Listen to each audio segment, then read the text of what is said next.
Hi po! Once again, welcome na naman po sa ating YouTube channel. Ito na naman po ang iyong Shy na Siya Vlog. Sa aking mga subscribers at sa aking mga viewers, maraming salamat sa pagpunta sa aking YouTube channel. Since na nagsishare na naman tayo tungkol sa pag-vlog ng ating mga experience sa pag-vlog, i-share ko na rin sa inyo guys yung mga ideas na dapat nyong malaman, lalong na doon sa mga nagbabalak na mag-vlog. Content natin ngayon guys is tungkol kung paano ba talaga yung process sa pag-subscribe sa mga YouTube channel. Kasi I'm sure na maraming hindi nakakaalam na process kung paano mag-subscribe sa YouTube channel.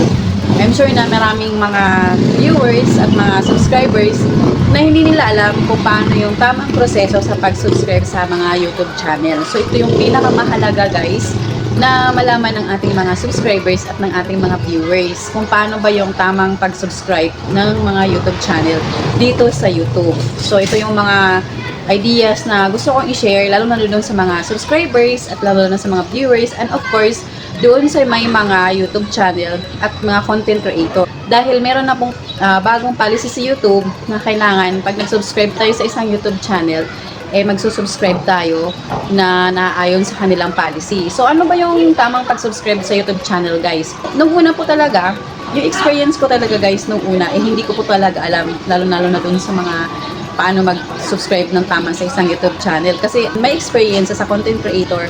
Ang alam ko lang talaga, pag nagpa-subscribe ka ng tao, is that didikit na po talaga yung subscription nila dun sa YouTube channel mo.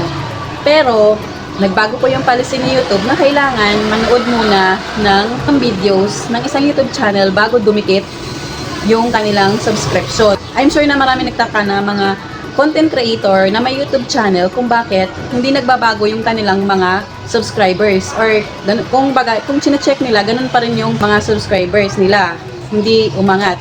Kasi ito po yung pinaka problema po talaga kung bakit hindi umangat ang mga subscribers natin sa YouTube. Dahil halimbawa may kakilala ka guys, tapos gusto mong magpa-subscribe sa iyong YouTube channel, so ang ginagawa ko kinukuha ko yung cellphone, di ba? So, pupunta ako sa YouTube app. And then, pinipindot ko po talaga yung bell all. So, bell all meaning, magpa-pop up na po ng kusa doon sa subscribers ang ating mga videos. Yun po yung dati.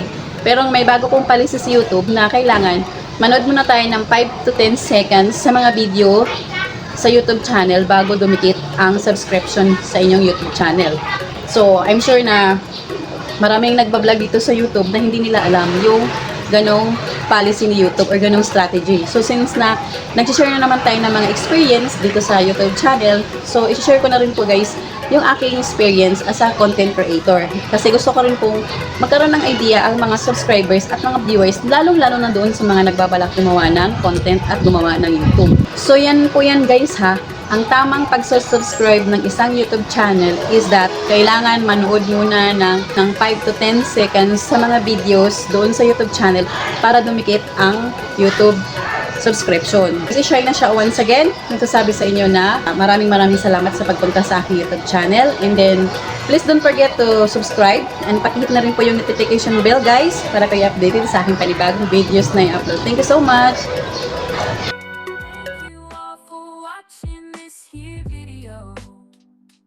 Please like and subscribe and follow. Much love.